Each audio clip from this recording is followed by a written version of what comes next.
Bab 63. Wanita ini mungkin seorang pejuang kekuatan batin. Ayo pergi bersama, teriak seseorang. Selusin pengawal bergegas ke depan. Meskipun prajurit kekuatan batin itu mengerikan, dikatakan bahwa dua tinju sulit untuk mengalahkan empat tangan. Lebih dari selusin pejuang asing. Di antara mereka, ada juga seniman bela diri puncak kekuatan eksternal tingkat atas yang hanya berjarak beberapa langkah dari tahap awal energi internal. Ketika mereka bergandengan tangan, bahkan prajurit kekuatan dalam tingkat menengah biasa memiliki kekuatan untuk bertarung. Tetapi sangat disayangkan bahwa Jiao Qi bukanlah prajurit kekuatan batin tingkat menengah, tetapi prajurit kekuatan batin puncak. Dihadapkan dengan selusin pengawal yang bergegas masuk, Qi mencium dan mencibir, matanya penuh ejekan. Dia melihat telapak tangannya bergerak bergiliran, menyapu ke segala arah seperti dewi perang. Tapi Stuart Wang berkedip dan melihat lusinan pengawal yang kuat semuanya terbang terbalik dan menabrak mereka ke halaman. Tidak ada yang bisa berdiri lagi. Wajah Stuart Wang langsung menjadi pucat, dan dia berbalik dan berlari ke villa. Tapi begitu dia mengambil langkah pertama, dia merasakan embusan angin datang. Jiao Qi muncul di hadapannya seketika. "Apa yang akan kamu lakukan?" Pramugari Wang bertanya dengan ngeri. "Atas perintah Raja Naga, ambil 20. Jiao Qi berkata dengan ekspresi acuh tak acuh, tanpa emosi. Dia mengayunkan tangan kirinya seperti kilat, meraih kerap pelayan Wang, dan mengangkatnya ke udara. "Saya pengurus rumah tangga keluarga Chen. Jika Anda berani memukul saya, pemilik rumah tidak akan pernah membiarkan Anda pergi." Pengurus rumah tangga Wang meronta dan berteriak. Tapi sebelum dia selesai berteriak, dia merasakan kekuatan besar, menghantam wajahnya dengan keras. Stuart Wang hanyalah orang biasa dengan daya tahan terbatas. Qi mencium tamparan ini dan menamparnya secara langsung. Jiao Qi memandang pelayan Wang yang tidak sadarkan diri tanpa simpati. Terus lambaikan telapak tangannya dan kipas ke wajahnya. Pada saat ini, suara menusuk tiba-tiba terdengar. Sebuah kuas menulis melayang ke dahi Jiao Qi. Qi mencium alisnya sedikit, kepalanya tiba-tiba miring, dan lolos dari sikat. Dia mendongak dan melihat seorang lelaki tua yang kuat dalam setelan tang berdiri di lantai atas villa, menatapnya. Orang tua ini adalah Chen Ziguo. Dia sedang berlatih kaligrafi, dan kemudian mendengar suara pertempuran dari bawah.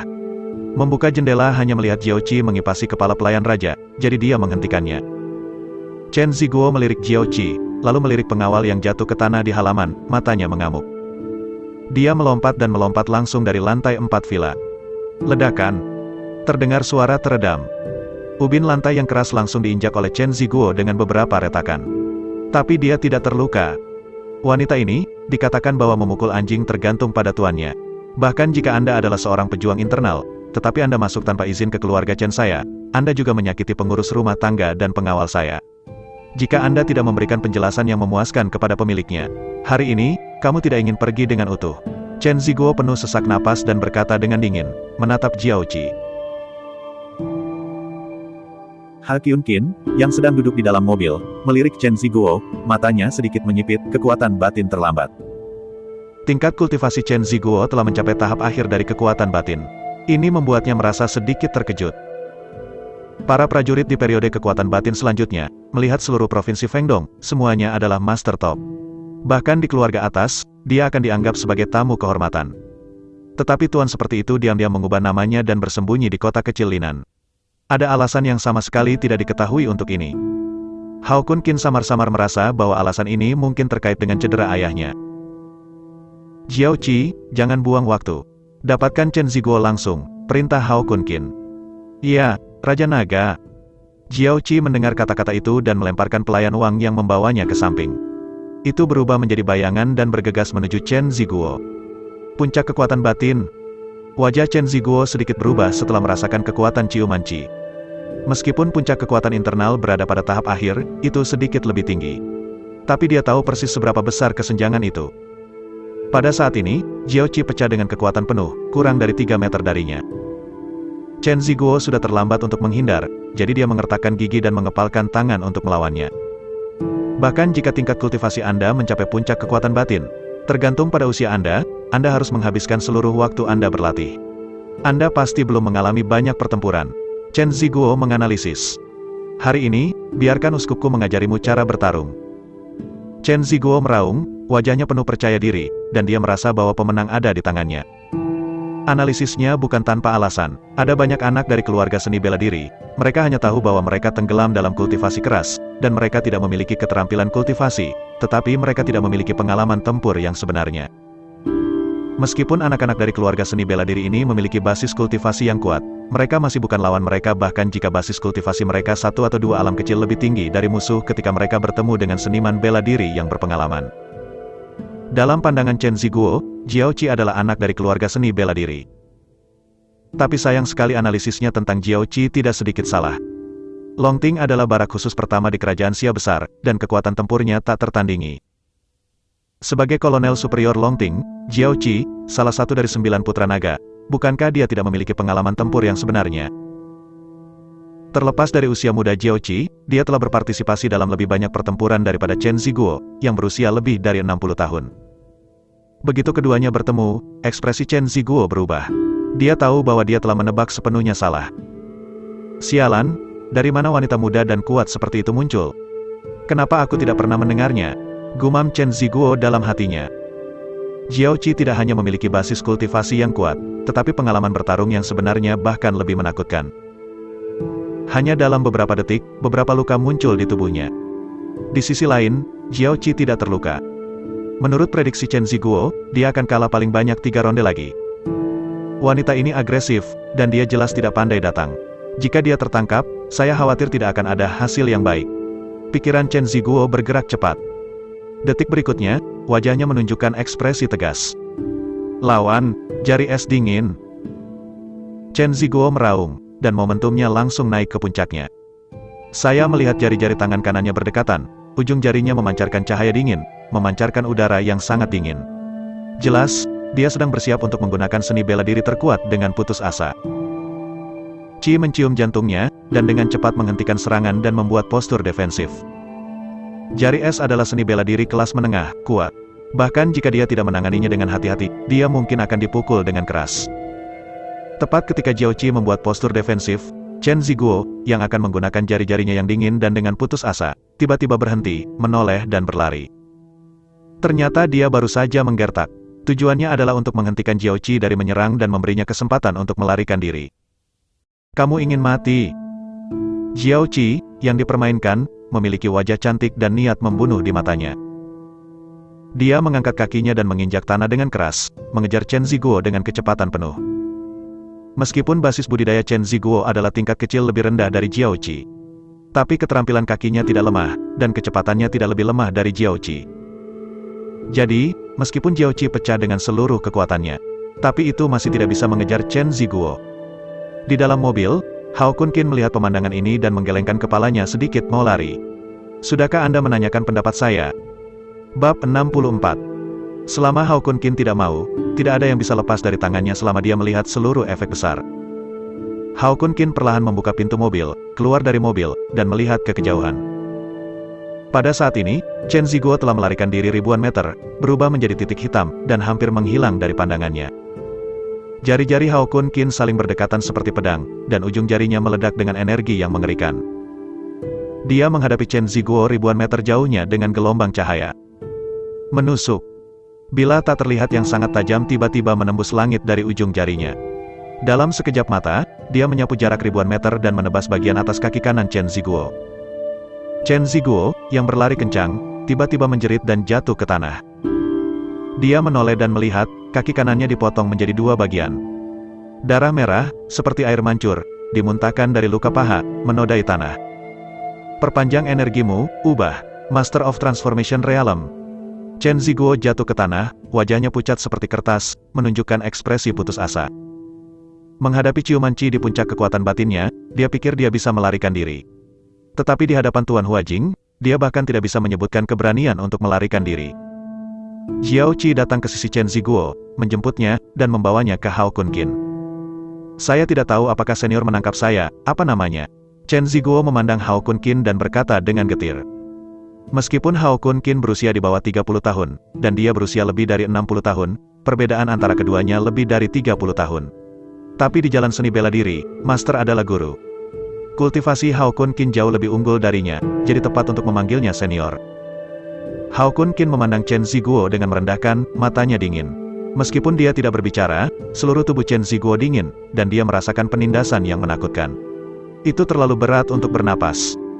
28 tahun, siapa yang mengirimmu ke Jiangcheng dan melukai ayahku Hokin? Hao Kunkin bertanya dengan dingin. Ketika Chen Ziguo mendengar kata-kata itu, pupil matanya tiba-tiba menyusut, dan kepanikan melintas di wajahnya. Dia berpura-pura tenang dan berkata, "Senior, saya belum pernah ke Jiangcheng sebelum 28. Benarkah?" Hao Kunkin mencibir. "Karena ingatanmu menyimpang, biarkan aku mengingatnya untukmu." Ketika suara itu jatuh, dia mengulurkan tangan kanannya, membidik kaki kiri Chen Ziguo, dan mengguncangnya di udara, patah. Apa? Ratapan tragis datang dari tenggorokan Chen Ziguo. Kaki kirinya hancur setiap inci, dan dihancurkan berkeping-keping oleh Hao Kunkin dengan kekuatan yang menakutkan. Rasa sakit yang menusuk membuat Chen Ziguo tidak senang, dan dia tidak sabar untuk segera pingsan. Namun, Hao Kunkin telah memberikan kejutan mental sepanjang waktu, membuat kepalanya sadar sehingga tidak peduli betapa menyakitkannya dia tidak bisa pingsan. "Aku akan bertanya lagi, 28 tahun yang lalu, siapa yang mengirimmu ke Jiangcheng dan melukai ayahku Hokin?" Hao Kunkin bertanya pada Shenran. Chen Ziguo menahan rasa sakit, dan berkata dengan susah payah, "Saya belum pernah ke Jiangcheng. Saya tidak tahu apa yang akan dikatakan para senior." Tulangnya cukup keras. "Tidak masalah, meskipun kakimu tergores, lenganmu masih ada di sana. Kamu masih memiliki 2 kesempatan untuk berbicara." Mata Hao Kunkin dingin. Pada saat ini, dia seperti Shuro berjalan keluar dari neraka, tanpa emosi, sangat dingin. "Selanjutnya, aku akan menghancurkan lengan kananmu. Kali ini, kecepatanku akan 10 kali lebih lambat dari sebelumnya. Itu akan membuatmu merasakan lengan kananmu dihancurkan inci demi inci." Mendengar kata-kata Hao Kunkin, mata Chen Ziguo melebar dan berteriak, "Bunuh saja aku."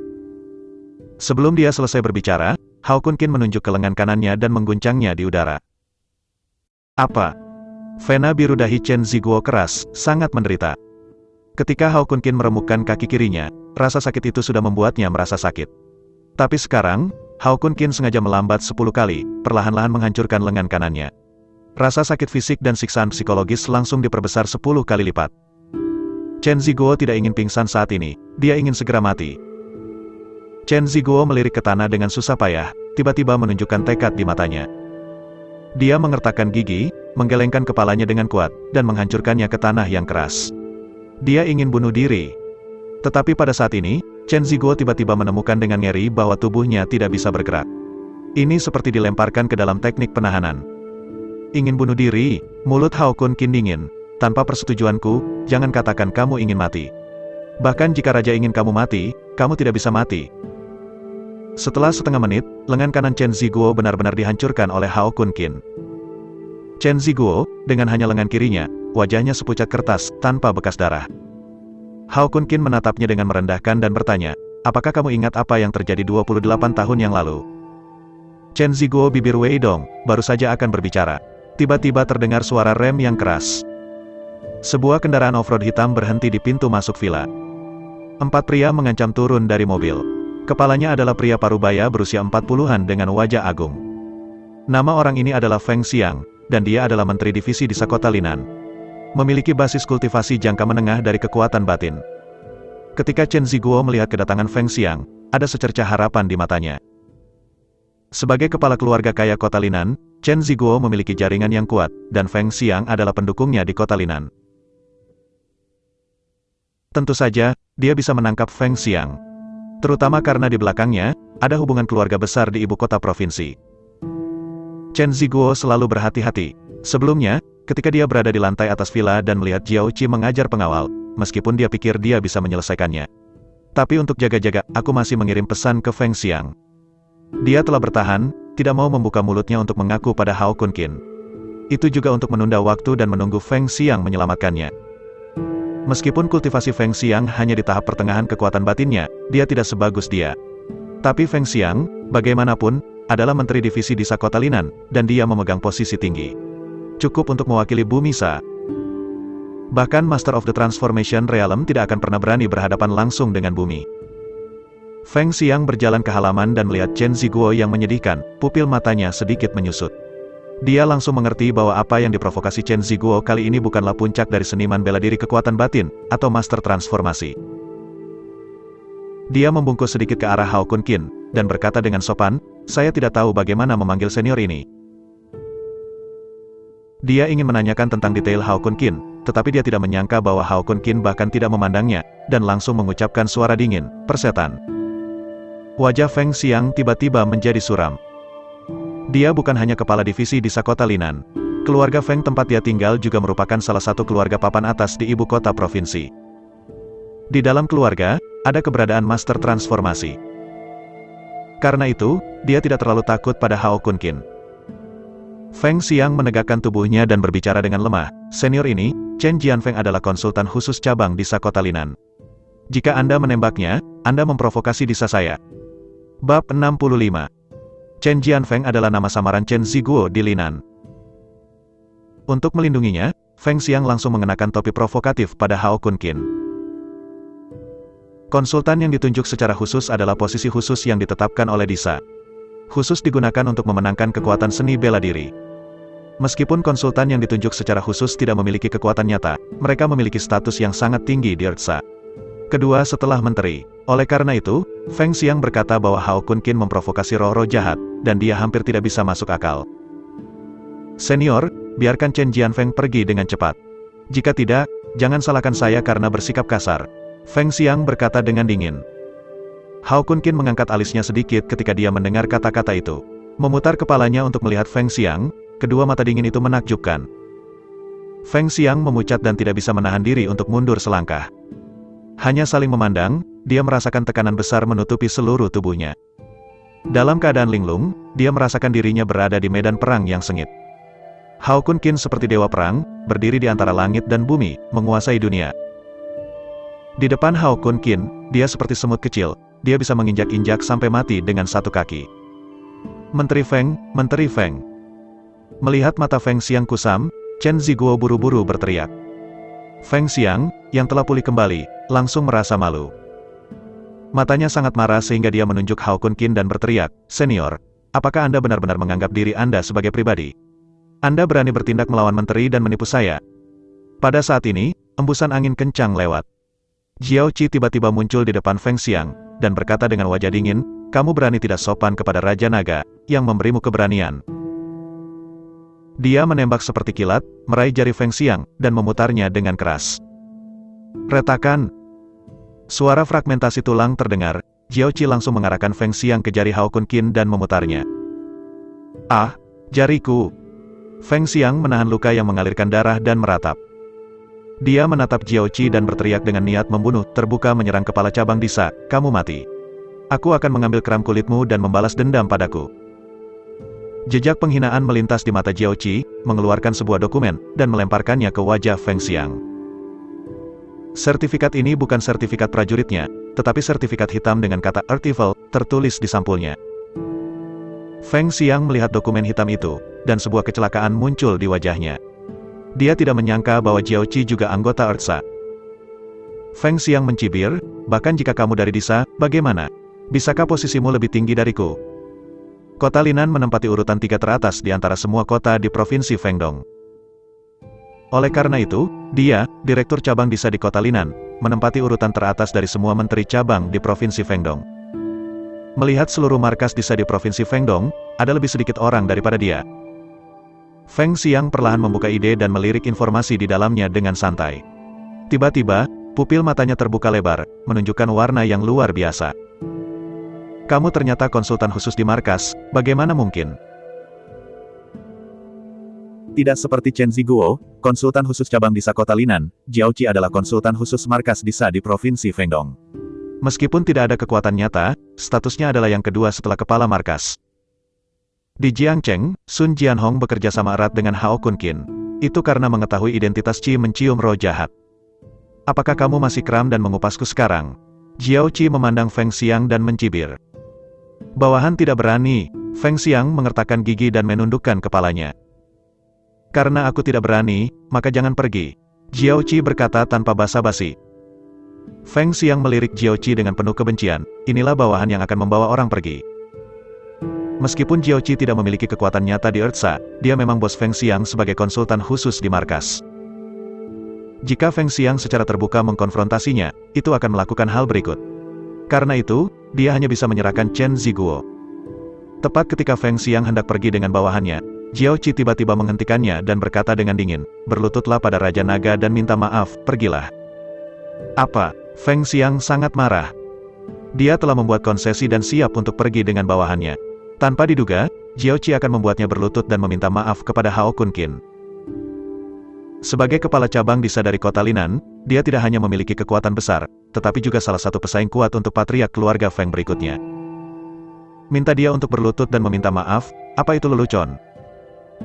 Bagaimana jika aku tidak meminta maaf? Feng Xiang berkata dengan ekspresi cemberut. Begitu suaranya jatuh, Qi mencium tangan batu giok putih, dan kemudian mengulurkan tangan seperti kilat, menjepit leher Feng Xiang, dan mengangkatnya ke udara. Jika kamu tidak meminta maaf, maka selamatkan hidupmu sebagai permintaan maaf. Qi mencium wajahnya yang cantik dengan niat membunuh yang dingin. Feng Xiang kedinginan, seperti jatuh ke dalam gua es. Dia merasakan niat membunuh yang dalam dari kata-kata Jiao Qi. Dia percaya bahwa jika dia tidak berlutut dan meminta maaf kepada Hao Kunqin, Jiao Qi akan benar-benar membunuhnya. Memilih antara martabat dan kehidupan, Feng Xiang tidak ragu sedetik pun, dan dengan tegas memilih yang terakhir. Feng Xiang, yang masih sangat keras hati pada detik terakhir, langsung terpana, "Maaf, saya akan minta maaf." Ketika Jiao Qi melepaskan tangannya, Feng Xiang langsung menghadap Hao Kunqin dan berlutut dan meminta maaf, "Tuanku, tolong jangan ingat penjahatnya, dan maafkan saya atas ketidaksopanan saya." Meskipun Feng Xiang memiliki penyamaran yang bagus di wajahnya, Hao Kunqin melihat kebencian yang mengerikan di matanya. Jelas, Feng Xiang pasti memikirkan balas dendam padanya. Mulut Hao Kunqin sedikit melengkung, dan dia berkata dengan sungguh-sungguh, "Jangan memikirkan balas dendam, atau kamu akan menyesalinya seumur hidup." Sama sekali tidak ada balas dendam, sama sekali tidak ada balas dendam. Feng Xiang berkata dengan tergesa-gesa. Hao Kunqin tersenyum dan menggelengkan kepalanya, "Pergi." Meskipun Feng Xiang mengatakan bahwa dia tidak akan membalas, kebencian yang kuat di matanya mengkhianatinya. Namun, Hao Kunqin tidak menaruh Feng Xiang di matanya. Dia dengan baik hati mengingatkannya bahwa jika Feng Xiangfei ingin mati, dia tidak keberatan menggerakkan otot dan tulangnya untuk membersihkan sampah. Setelah Feng Xiang pergi dengan bawahannya, Hao Kunqin mengalihkan pandangannya ke Chen Ziguo, dan berkata dengan ekspresi bercanda, "Penyelamatmu telah pergi, sekarang kamu, tidakkah kamu berencana untuk berbicara?" Ketika Chen Ziguo mendengar ini, wajahnya penuh keputusasaan. Dia berpikir bahwa dengan identitas Feng Xiang, dia pasti bisa menyingkirkan bahaya. Tanpa diduga, bahkan Feng Xiang ditanam di tangan Hao Kunqin. "Aku berkata," Chen Ziguo mengakui nasibnya, 28 tahun yang lalu, aku pergi ke Jiangcheng dan melukai ayahmu Hoqin. Han Moseng lah yang membuatku melakukannya. Hao Kunqin sedikit mengernyit, Han Moseng. Jiao Qi di samping dengan cepat memperkenalkan, keluarga Han adalah keluarga pertama di ibu kota provinsi, dengan aset lebih dari 10 miliar. Dan Han Moseng adalah kepala keluarga Han saat ini. Ketika Hao Kunqin mendengar ini, dua cahaya dingin yang substantif tiba-tiba muncul di matanya. Niat membunuh yang menakutkan langsung melonjak dari tubuhnya dan menyapu dunia. Melihat lekat-lekat, langit di atas villa tiba-tiba menjadi gelap, dan angin dingin bertiup. Bab 66. Itu hanya kepala keluarga pertama di provinsi Fengdong. Beraninya orang menyakiti ayahku, Hao Kunqin. Aku ingin dia membayar 100 kali, 1000 kali lipat. Mata Hao Kunqin sangat dingin, seperti dewa kematian yang keluar dari neraka. Dia sudah menghukum mati Han Moseng di dalam hatinya. Naga itu memiliki sisik terbalik, dan jika Anda menyentuhnya, Anda akan mati. Han Moseng berani menyakiti ayahnya, apalagi kepala keluarga pertama di ibu kota provinsi. Dia adalah Raja Surga, dan dia harus membayar harga darah. Raja Naga, bawahanmu akan memberitahu Suoya dan Suiyu mereka. Biarkan mereka membawa seseorang untuk menghancurkan keluarga Han. Qi mencium dan berkata dengan wajah dingin. Musuh Raja Naga adalah musuh Istana Naga. Semua orang yang berani menjadi musuh Raja Naga, tidak peduli siapa mereka, harus dihancurkan. Sebagai keluarga pertama di provinsi Fengdong, keluarga Han telah mewarisi selama ratusan tahun dan memiliki aset lebih dari 10 miliar. Dengan kekuatan keluarga Chu, itu tidak bisa dihancurkan. Tapi Anda harus tahu bahwa Jiao Qi adalah yang terakhir di antara 9 putra Long Tinglong. Di depannya, ada 8 orang. Kirimkan saja berita itu kembali ke Longting. Di antara 9 putra naga, 8 orang yang tersisa dapat mengirim 1 atau 2 secara acak, dan mereka dapat sepenuhnya menghancurkan keluarga Han. Hao Kunqin melambaikan tangannya dan berkata dengan acuh tak acuh, keluarga Han di area sepele belaka, tidak ada gunanya membiarkan Sui dan Susu meninggalkan zona perang. 9 putra naga, kecuali Jiao Qi mengikutinya. 8 putra lainnya ditempatkan di teater barat untuk melindungi keamanan perbatasan. Keluarga Han, di mata keluarga lain di Provinsi Fengdong, mungkin raksasa. Tapi di mata Hao Kun Qin, itu tidak lebih dari sebuah keluarga kecil yang tidak bisa naik ke atas panggung, dan itu bisa dihancurkan dengan lambaian tangannya. Tidak perlu memobilisasi jenderal lain di bawahnya. Bawa Chen Ziguo dan pulang. Hao Kun Qin berkata dengan dingin. Meskipun Chen Ziguo mengaku kepada utusan di belakang layar, masalah ini belum sepenuhnya selesai. Dia ingin membawa Chen Ziguo untuk meminta maaf kepada ayahnya. Setelah lebih dari 4 jam, Jiao Qi mengendarai Hummer kembali ke gedung tabung. Setelah Hao Kun Qin keluar dari mobil, dia membuka pintu belakang dan mengangkat Chen Ziguo keluar dengan satu tangan. Nanti, apakah kamu tahu apa yang harus dilakukan? Hao Kun Qin berkata dengan dingin. Tahu. Chen Ziguo mengangguk seperti ayam yang mematuk nasi. Dia tahu bahwa Hao Kun Qin menangkapnya ke Jiangcheng hanya untuk membuatnya meminta maaf kepada Ho Qin. Senior, ketika saya selesai meminta maaf kepada ayahmu, tolong beri saya yang bahagia. Chen Ziguo memohon dengan suara rendah. Dia tahu betul di dalam hatinya bahwa dia tidak akan bisa hidup jika dia menyakiti ayah Hao Kun Qin. Karena itu, dia hanya meminta Hao Kun Qin untuk memberinya kesenangan dan berhenti menyiksanya. Bagus, Hao Kun Qin setuju. Terima kasih, senior. Mata Chen Ziguo menunjukkan rasa terima kasih. Hao Kun Qin berjalan ke gedung tabung dengan Chen Ziguo di tangannya. Ketika dia keluar dari 302, dia mengeluarkan kunci dan dengan lembut membuka pintu, tetapi tidak membiarkan Chen Ziguo masuk. Kamu berlutut di pintu dan menunggu ayahku bangun, perintah Hao Kun Qin. Saat itu larut malam, dan Ho Qin sudah tertidur.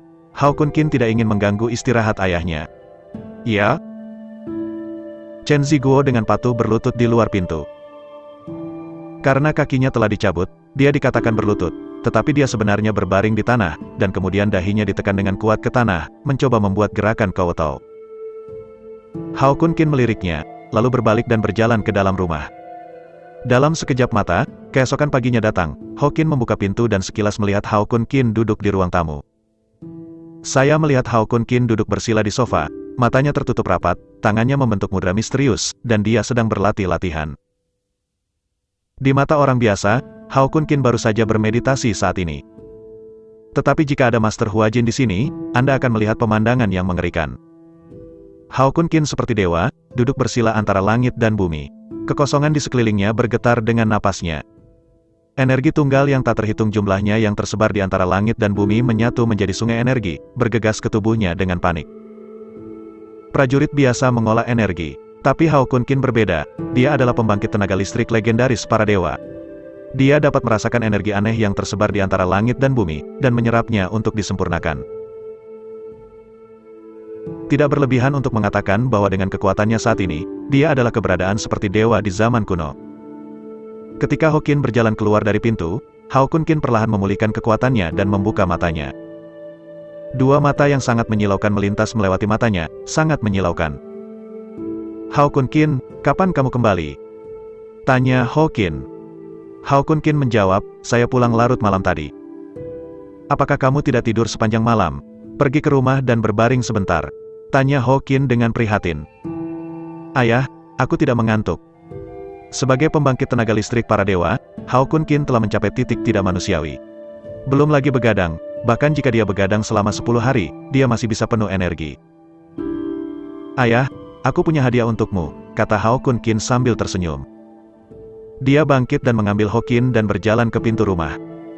Aku sudah sangat tua sekarang.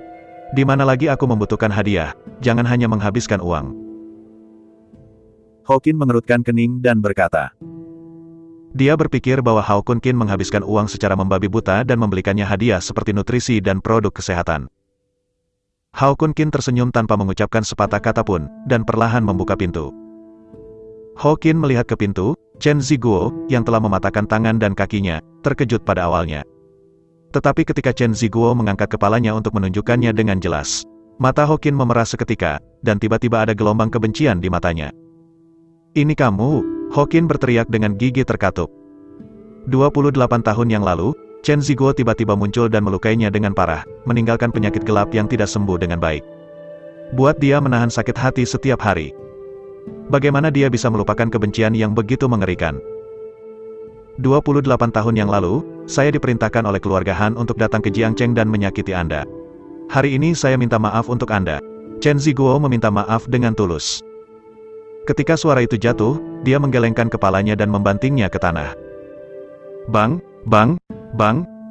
Darah menodai wajah Chen Ziguo, tapi dia tidak bermaksud berhenti sama sekali. Selama Hokin tidak memaafkannya, dia akan terus mengetuk. Hokin memandang Chen Ziguo, yang terus bersujud untuk meminta maaf, dan tidak bisa menahan air mata lega. Dia tidak pernah berpikir bahwa dia akan memiliki hari balas dendam. Hao Kun Qin, terima kasih. Hokin memandang Hao Kun Qin dan berkata perlahan. Dia tahu betul bahwa kemampuan Chen Ziguo untuk bersujud untuk meminta maaf untuk dirinya sendiri adalah karena putranya. Ayah, inilah yang harus dilakukan putranya. Denganku, tidak ada yang bisa menyakitimu lagi, janji Hao Kun Qin. Senyum puas muncul di wajah Hokin. Jika ada anak seperti ini, bagaimana bisa suami memintanya? Ya Tuhan, ayah sedikit lelah. Jadi dia kembali ke kamar dan beristirahat. Hokin melirik Chen Ziguo untuk terakhir kalinya, lalu berbalik dan berjalan ke dalam rumah. Ini berarti dia telah memaafkan permintaan maaf Chen Ziguo. Setelah Hokin pergi, Chen Ziguo mengangkat wajahnya yang berdarah dan menatap Hao Kun Qin dengan penuh harap. Jari-jari Hao Kun Qin menekuk, dan semburan energi menembus alisnya. Menyelesaikan janjinya kepada Chen Ziguo.